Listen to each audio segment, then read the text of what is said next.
हमारा एक ही मंत्र है, नागरिक देवो भव। जिनको कभी किसी ने नहीं पूछा, उसको मोदी पूजता है। हम नॉर्थ ईस्ट के 8 राज्यों को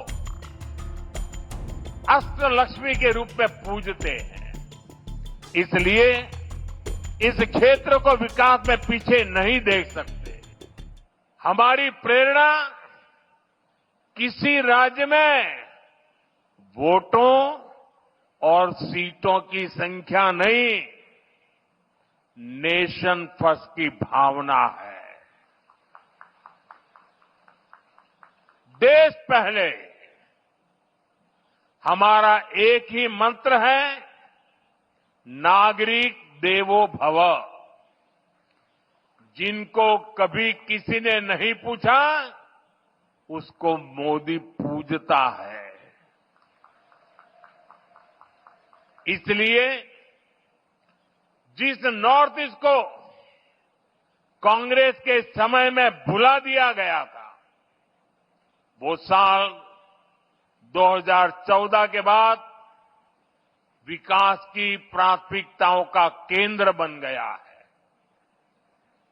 हमने पूरे नॉर्थ ईस्ट के विकास के लिए बजट कई गुना बढ़ाया। हमने लास्ट माइल कनेक्टिविटी और लास्ट माइल डिलीवरी को अपनी सरकार की पहचान बनाया। और इतना ही नहीं, हमने ये पक्का किया कि सरकार दिल्ली में बैठकर नहीं चलेगी।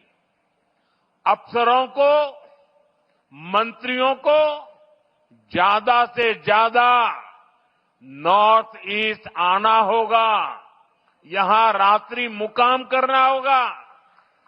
साथियों, कांग्रेस सरकार के समय में 2-3 महीने में एकाध बार कोई मंत्री नॉर्थ ईस्ट आता था। बीजेपी सरकार में अब तक 800 से ज्यादा बार केंद्रीय मंत्री नॉर्थ ईस्ट आ चुके हैं।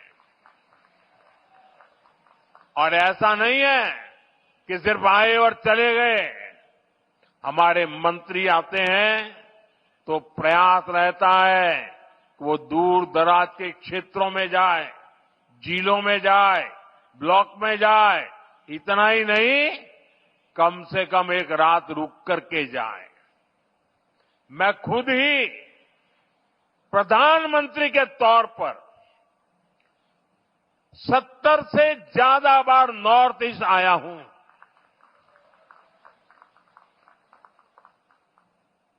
अभी पिछले हफ्ते ही मैं मिजोरम, मणिपुर और असम गया था और रात गुवाहाटी में रुका था। नॉर्थ ईस्ट मुझे दिल से पसंद है और इसलिए हमने दिल की दूरी भी मिटाई है, दिल्ली को आपके पास लेकर के आए हैं। साथियों, हम नॉर्थ ईस्ट के 8 राज्यों को अष्टलक्ष्मी के रूप में पूजते हैं। इसलिए इस क्षेत्र को विकास में पीछे नहीं देख सकते। यहां विकास के लिए केंद्र सरकार ज्यादा से ज्यादा पैसे खर्च कर रही है। प्रभातखबर.com, विश्वास वही।